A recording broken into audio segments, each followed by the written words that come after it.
चलिए question number 5 देखते हैं। क्वेश्चन नंबर 4 हो गया था, क्वेश्चन नंबर 5 में है राइट ईच इम्प्रॉपर, ये क्या लिखा है, improper fraction as a mixed fraction में इसको चेंज करना है। हमने लेक्चर नंबर 4 में ही बताया था इम्प्रॉपर को मिक्स्ड में कैसे चेंज करते हैं। इसको कैसे चेंज करेंगे, सबसे पहले आपको डिवाइड करना पड़ेगा। ऐसे भी आप अगर जैसे जैसे प्रैक्टिस करेंगे, क्वेश्चन बनाएंगे, तो वैसे भी आप विदाउट डिवाइड को भी कर सकते हैं, बिना डिवाइड को भी कर सकते हैं, लेकिन अभी आपको फिलहाल डिवाइड करना होगा। 4 से डिवाइड किए कितने, न्यूमरेटर से डिनोमिनेटर्स के न्यूमरेटर में, तो सबसे पहले नीचे वाले से ऊपर वाले में डिवाइड कर देना है। नॉर्मल तो डिवाइड तो आता होगा, तब 4 7 जा 4 7 कितना होता है 28, ये कट गया, ये 1 हो गया। तो जो यहाँ पे देखिए, जो इसके डिनोमिनेटर है वो तो डिनोमिनेटर ही रहेगा, जो कोशेंट है वो होल बन जाएगा, और जो रिमाइंडर है वो न्यूमरेटर बन जाएगा। ऐसा ही अगर इसमें करना चाहेंगे तो 10 6 जा 60 या प्लस 3 63, नहीं तो ऐसे डिवाइड दीजिए 63 में 10 6 जा 60 क्रॉस 3, तो ये जो है वो होल में आ जाएगा, ये जो रिमाइंडर बचा वो न्यूमरेटर में चला जाएगा, जो जिससे डिवाइड देते हैं वो नीचे में ही रह जाएगा। तो इसमें भी क्या होगा, ये तो नीचे में ही रहेगा। अब 7 से डिवाइड दीजिए 89 में, 7 1 जा 7 1 9 7 2 जा 14 क्रॉस 5। तो अब ये जो क्वेश्चन है 12, तो यहाँ 12 लिखेंगे होल में, ये जो रिमाइंडर 5 है वो ऐसे लिखेंगे। अगर इस दोनों को मल्टीप्लाई करेंगे 7 12 जा और प्लस 5, तो ये इम्प्रॉपर से मिक्स में बन जाए, मिक्स से इम्प्रॉपर बन जाएगा। अब 9 से डिवाइड देंगे 101 में, 9 से डिवाइड देंगे 101 में, तो 9 1 जा 9 1 1 9 1 जा 9 2, तो ये तो नीचे में 9 रहेगा ही, लेकिन ये जो क्वेश्चन आया वो होल में चला जाएगा। 11 9 जा 99 और प्लस 2, तो 101। चलिए इम्प्रॉपर से मिक्स्ड भी समझ गए। अब समझेंगे question number 6, right each of the following fraction in numerals. आपको वर्ड में दिया गया है, जैसे राइट इन वर्ड में लिखते हैं, जैसे 3560 है, इसको वर्ड में लिखते हैं, फिर वर्ड से नंबर में लिखते हैं, वैसे ही कन्वर्जन फ्रैक्शन में भी होता है। क्या लिखा है, right each of the following fraction in numerals. ये जो वर्ड दिया है इसको नंबर में चेंज करना है। 3 आउट ऑफ 5 मतलब 5 में से 3 मतलब 3/5, समझे। फिर से बोल रहा है 5/7, तो जिसमें TH लगा होगा, जिसमें THS लगा होगा, THS लगा होगा वो डिनोमिनेटर होता है, नॉर्मली जो वर्ड में दिया रहता है वो न्यूमरेटर होता है। तो 5/7 ये आपका दूसरा फ्रैक्शन हो गया। तीसरा 3/8 3/8, उसके बाद है 8/17 ऐसे। ऐसा ही कुछ वर्ड वाला क्वेश्चन सभी होता है, आपको किसी बुक में देखिएगा तो इसी टाइप का आपको क्वेश्चन मिलेगा, इसके बाहर क्वेश्चन नहीं मिल सकता है। मिलेगा, नंबर चेंज होगा, लेकिन बनने का तरीका कंसेप्ट यही होगा। क्वेश्चन नंबर 6 हो गया है। क्वेश्चन नंबर 7 देखेंगे, उसमें देखेंगे असेंडिंग डिसेंडिंग कैसे होता है। तो नॉर्मल नंबर में आता है असेंडिंग डिसेंडिंग कैसे होता है, लेकिन फ्रैक्शन में असेंडिंग डिसेंडिंग कैसे करते हैं वो देखेंगे अगले क्वेश्चन। क्वेश्चन नंबर 6 तक हो जाएगा। क्वेश्चन नंबर 7 देखेंगे। क्या देखेंगे, क्वेश्चन नंबर 7। जिस लेवल का क्वेश्चन आप इस लेक्चर में पढ़ रहे हैं या इस वीडियो में पढ़ रहे हैं, इसी चैनल के थ्रू पढ़ रहे हैं, उस लेवल का क्वेश्चन आप किसी भी लेक्चर में या किसी ऐसा चैनल पे आप देखेंगे, लेकिन उस लेवल का क्वेश्चन आपको नहीं मिलेगा। नॉर्मली फ्रैक्शन दिया गया है, write of fraction as indicated. नीचे में जो दिया गया है आपको कंडीशन, उस हिसाब से आपको फ्रैक्शन को फॉर्म करना है। एक नीचे में ऐसे करके बटन होगा, आप उसको क्लिक कर दीजिएगा, समझे। उससे क्या होगा, आपको वीडियो जो जाएगा तो आपको कंफर्मेशन हो जाएगा कि वीडियो आया है, वो देखना है, समझे। देखिए, तो न्यूमरेटर आपको 5 दिया गया है और डिनोमिनेटर 13 दिया गया है। आपको मालूम है कोई भी फ्रैक्शन को फॉर्मेशन करने के लिए न्यूमरेटर और डिनोमिनेटर चाहिए। तो ऊपर का क्या होता है, न्यूमरेटर होता है, नीचे का क्या होता है, डिनोमिनेटर होता है। अगर न्यूमरेटर 3 है और डिनोमिनेटर 5 है तो इसको क्या बोलेंगे, 3/5 फ्रैक्शन, 3/5 फ्रैक्शन बोलेंगे। तो क्या चाहिए, किसी भी फ्रैक्शन को फॉर्म करने के लिए 2 चीज़ चाहिए, न्यूमरेटर चाहिए और डिनोमिनेटर चाहिए। ऊपर को बोलते हैं न्यूमरेटर, नीचे को बोलते हैं डिनोमिनेटर। वैसे ही आपको यहाँ पे दिया गया है, तो फर्स्ट का आंसर आप यहाँ बोल रहा है फ्रैक्शन एज इंडिकेटेड। तो न्यूमरेटर कितना है 5 और डिनोमिनेटर कितना है 13। ये तो सर छोटा सा तो आप बना दिए सर। दूसरा बताइए, न्यूमरेटर है HCF ऑफ इसका, अगर 2 नंबर को जो HCF करने पे जो आंसर मिलेगा, दोनों का जो HCF होगा वो न्यूमरेटर बनेगा और दोनों का जो LCM होगा वो डिनोमिनेटर बनेगा। सबसे पहले 4 और 6 का HCF निकालेंगे। 4 और 6 का HCF निकालेंगे तो 4 1 जा 4 2, फिर 4 2 2 जा 4 कट गया था। HCF कितना हो गया 2 हो गया, इस दोनों का HCF कितना हो गया 2 हो गया, मतलब जो दोनों में कॉमन हो वो HCF होता है, हाईएस्ट कॉमन फैक्टर, और LCM हुआ लीस्ट कॉमन फैक्टर। तो सर 5 का और 7 का LCM निकाले, सर ये तो किसी से लगेगा ही नहीं। तो आप सीखे होंगे जब दोनों नंबर प्राइम होते हैं तो उसको क्या करते हैं, दोनों आपस में मल्टीप्लाई कर देते हैं। 7 5 या 35, तो इसका कितना हो गया 35। तो न्यूमरेटर ये हो गया और डिनोमिनेटर ये हो गया, तो इसका फ्रैक्शन का आंसर क्या निकलेगा 2/35। इसको किए तो क्या निकला HCF 2 निकला, और ये डिनोमिनेटर के निकालने के लिए LCM के 5 से उनका कितना निकला 35 निकला। तो इसका फ्रैक्शन क्या हो गया 2/35। वैसे ही न्यूमरेटर 3 माइनस स्मॉल कोस्ट -2 दिया गया है, तो इसको कैसे बनाएंगे, इसको पहले सॉल्व करेंगे। तो 3 माइनस -2, तो ये माइनस क्या होता है प्लस होता है, ऐसे भी पढ़े होंगे, माइनस माइनस क्या होता है प्लस होता है, प्लस माइनस क्या होता है माइनस होता है, माइनस प्लस क्या होता है माइनस होता है, और प्लस प्लस क्या होता है प्लस होता है, समझे, ये तो पढ़े होंगे। तो वैसे ही ये माइनस और ये माइनस क्या मिल गया प्लस हो गया, तो 3 2 कितना हो गया 5 हो गया, तो मतलब न्यूमरेटर कितना हो गया 5 हो गया। अब डिनोमिनेटर देखते हैं, -5 है और +21 है, तो -5 बढ़ा के 21 बढ़ा, 21 में से 5 गया तो कितना बच गया 16 5 21, 16 बच गया। तो 16 हो गया डिनोमिनेटर और 5 हो गया न्यूमरेटर, क्या हो गया न्यूमरेटर। तो इसका आंसर क्या होगा फ्रैक्शन के लिए, जैसे न्यूमरेटर बाय डिनोमिनेटर होता है ना, तो न्यूमरेटर कितना है 5 और डिनोमिनेटर कितना है 16, ऐसे ही क्वेश्चन बनता है। अब देखेंगे क्वेश्चन में, अगले क्वेश्चन में, कि किसी भी फ्रैक्शन को ग्रेटर या स्मॉलर कब बोलेंगे, विच fraction is greater and how much, या बाय हाउ मच। तो किसी भी फ्रैक्शन को, जस्ट वेट, किसी भी फ्रैक्शन को पहले आइडेंटिफाई करना पड़ेगा कौन सा फ्रैक्शन बड़ा है कौन सा फ्रैक्शन छोटा है।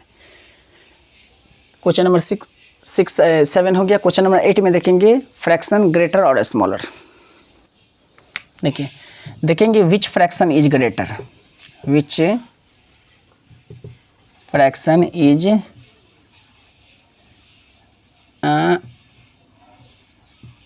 Greater by how much, by how much. ये रहने दीजिए, इसको रहने दीजिए, पहले देख लेते हैं बड़ा छोटा कौन सा होता है। ये आपका क्वेश्चन हुआ, जैसे 3/5 9/5, इसमें से बड़ा कौन हुआ। तो जब, एक बात समझिए, छोटा छोटा पहले लॉजिक समझते हैं, छोटा छोटा 3/8 3/9 7/5 3/2। देखिए 3 टाइप्स का फ्रैक्शन है यहाँ पर। किसी में न्यूमरेटर सेम है तो डिनोमिनेटर डिफरेंट है, किसी में डिनोमिनेटर सेम है तो न्यूमरेटर डिफरेंट है। इसका 2 लॉजिक होगा समझने का। आप समझते हैं कि जब न्यूमरेटर दोनों डिनोमिनेटर किसी भी फ्रैक्शन का डिनोमिनेटर सेम हो तो ऊपर बड़ा बड़ा होता है, छोटा छोटा होता है। तो सर 9 बड़ा है तो ये तो इधर बड़ा हो जाएगा, ये ग्रेटर हो गया। ये तो सिंबल जाने होंगे ना, ये जो होता है बिग, वो बिग वाला होता है, मतलब बड़ा वाला होता है, ये जो होता है वो स्मॉल वाला होता है। स्मॉलर देन, ग्रेटर देन और इक्वल टू। तो ऐसे नॉर्मली अगर डिनोमिनेटर सेम है 5 है तो जो ऊपर बड़ा होगा, छोटा होगा। लेकिन इसमें रिवर्स हो जाता है, जब न्यूमरेटर सेम हो, मतलब न्यूमरेटर बराबर हो, 3 हो चाहे 5 वो न्यूमरेटर सेम हो, तो डिनोमिनेटर उल्टा हो जाता है। जो सबसे छोटा होता है वो सबसे बड़ा होता है, जो सबसे बड़ा होता है वो सबसे छोटा होता है। क्या हो गया सर, न्यूमरेटर सेम है तो डिनोमिनेटर में उल्टा हो जाएगा, जो छोटा होगा वो बड़ा होगा, जो बड़ा होगा वो छोटा होगा। तो सर 8 छोटा है तो मतलब ये बड़ा होगा, तो हाँ ये बड़ा होगा, समझे। जैसे 5 + 5/10 बॉक्स 5/15, तो ये छोटा है तो ये बड़ा हुआ, जो बड़ा हुआ वो छोटा हुआ डिनोमिनेटर में, लेकिन न्यूमरेटर में जो बड़ा है तो बड़ा ही रहेगा, जो छोटा है वो छोटा ही रहेगा, ऐसे हो गया। लेकिन जब न्यूमरेटर डिनोमिनेटर दोनों में क्या हो, दोनों फ्रैक्शन में क्या हो, डिफरेंट हो, अलग हो, तब क्या करेंगे, क्रॉस मल्टीपल करेंगे, by cross method, by cross multiple या क्रॉस मेथड। क्रॉस मल्टीपल से पता चलेगा ये कौन सा बड़ा फ्रैक्शन है या कौन सा छोटा फ्रैक्शन। सबसे पहले सेकंड फ्रैक्शन डिनोमिनेटर को फर्स्ट न्यूमरेटर से मल्टीप्लाई कर देंगे। 7 को 2 से मल्टीप्लाई करेंगे तो कितना हो जाएगा 14 हो जाएगा। कितना हो गया 14 हो गया। 5 को 3 से मल्टीप्लाई करेंगे, 5 3 जा 15 हो गया। अब तो बता सकते हैं ये 14 बड़ा है कि 15 बड़ा है, तो सर 15 बड़ा है, तो इसको एरे घुमा देंगे ऐसे, जैसे 9/7 3/8, न न्यूमरेटर बड़ा है न डिनोमिनेटर बड़ा है, तो क्या करेंगे क्रॉस मल्टीपल। 9 8 जा 72, 9 8 72 और 7 3 21, 7 3 21, तो 72 बड़ा है या 21 बड़ा है, तो 72 बड़ा है, तो मतलब ये बड़ा हो गया। ऐसा ही और ले लेते हैं 4/10, 7/4। अब इधर 4/10 है, 7/4 है, ना न्यूमरेटर बराबर है ना डिनोमिनेटर बराबर है, क्रॉस मल्टीपल। 4 4 जा 16, 10 7 जा 70, कौन सा बड़ा हुआ? 70 या 60? 70 बड़ा हुआ। 9/5 बॉक्स, 8/3, 9 3 जा 27, 5 8 जा 40, तो इधर 27 या 40 बड़ा है। अब ऐसे ही इसमें आता है पुट द स्मॉलर ग्रेटर और इक्वल टू आता है। चलिए क्वेश्चन नंबर 7 देखेंगे। हमने इससे पहले आप कंसेप्ट पढ़े थे, इससे पहले कंसेप्ट पढ़े थे क्या? क्वेश्चन नंबर 7 देखेंगे। इससे पहले आपको कंसेप्ट समझाए थे, जब न्यूमरेटर क्या होगा, दोनों में सेम होगा, डिनोमिनेटर सेम होगा तो न्यूमरेटर जैसे नंबर ग्रेटर स्मॉलर जानते हैं वैसे ही होगा। लेकिन जब डिनोमिनेटर सेम होगा, न्यूमरेटर सेम होगा तो डिनोमिनेटर उल्टा हो जाएगा, जो छोटा होगा वो बड़ा होगा, जो बड़ा होगा वो छोटा होगा। और जब लेकिन दोनों नंबर क्या होंगे, अलग होंगे, तो उसको क्या करना है, क्रॉस मल्टीप्लाई करना है। जैसे देखिए ये 2/9 है और हाँ, तो क्वेश्चन नंबर 7 समझा रहे थे ना, थोड़ा सा बीच में इशू हो गया था। चलिए क्वेश्चन नंबर 7 में देखिए, डिनोमिनेटर में क्या है 2/9 बॉक्स 5/9। आपको रिप्लेस करना है, क्या करना है रिप्लेस में, ये ग्रेटर है स्मॉलर है या इक्वल है। आई थिंक इक्वल तो लग नहीं रहा है, लेकिन सब भी देखते हैं। चलिए पहला है 2/9 बॉक्स 5/9, तो दोनों में सेम है, तो 2 छोटा है 5 बड़ा है, तो हमको तो बड़ा की तरफ घुमाना है, सही है। 3/4 और 9/12, ना न्यूमरेटर बराबर है ना डिनोमिनेटर होता है, इसको क्रॉस मल्टीपल करेंगे। 12 3 जा 12 या 36, मतलब 12 3 कितना हो जाएगा 36, इस दोनों को मल्टीप्लाई करने पर। अब देखेंगे इस दोनों को मल्टीप्लाई करेंगे, 4 9 जा कितना होगा 36 हो गया बराबर। चलिए ये दोनों क्या है, बराबर है। इसको मतलब अगर इससे इसको मल्टीप्लाई करें मतलब डिनोमिनेटर को बराबर कर रहे हैं, समझे। वैसे एलसीएम से भी कर सकते हैं आप।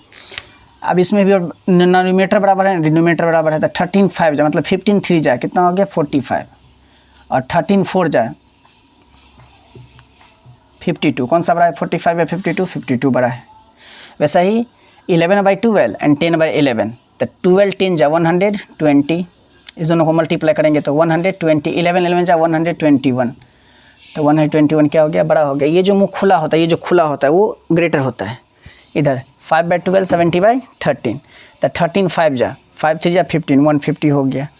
इधर हो गया 70/12, 7 2 जा 14, 1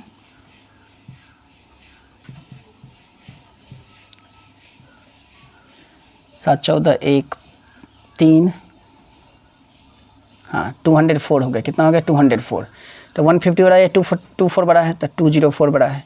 इधर 10 1 जा, देखिए इसमें 10 5 है, इसमें 1 1 है न्यूमरेटर। अब क्या होगा इसमें, जब न्यूमरेटर बराबर हो मतलब इक्वल हो, तो ये उल्टा हो जाता है, जो बड़ा होगा वो छोटा होगा, जो छोटा होगा वो बड़ा होगा। तो देखिए 10 5 जा 1 5 जा 5, 10 1 जा 10, तो ये वाला बड़ा हुआ ना, इसका उल्टा हो जाता है। इधर देखेंगे 5/7 8/2, तो 5 2 जा 10, 8 7 जा 56, 8 7 56, तो 56 बड़ा है, 10 बड़ा 56 बड़ा। 3 2 जा 6, 10 4 जा 40, तो 4/2 क्या है, बड़ा है। लेकिन 3/10 लगता है दिखने में बड़ा, ऐसे नहीं होगा ना। 1/9, 1/8, 9/18, 1/9, तो 9 9 जा 81, और 81 जा 18, क्रॉस मल्टीपल, तो 81 क्या है, बड़ा है। फिर 3 3 जा 9, और 4 4 जा 16, कौन सा बड़ा हो गया 16 बड़ा हो गया, समझे। तो ऐसे ही ये क्वेश्चन बनता है। आपको कोई भी दिक्कत नहीं होगा जब एक्सरसाइज बनाइएगा ना, अपने बुक का, कोई भी स्कूल का हो, कोई भी बुक हो, एस चंद पब्लिकेशन जैसे होता है, सीसी राम पब्लिकेशन होता है, कोई भी बुक बनाइएगा आपको टोटल क्वेश्चन डिटो तो नहीं मिलते, नंबर चेंज मिलेगा आपको, इसी कंसेप्ट पे बनेगा। क्वेश्चन नंबर 8 देखेंगे।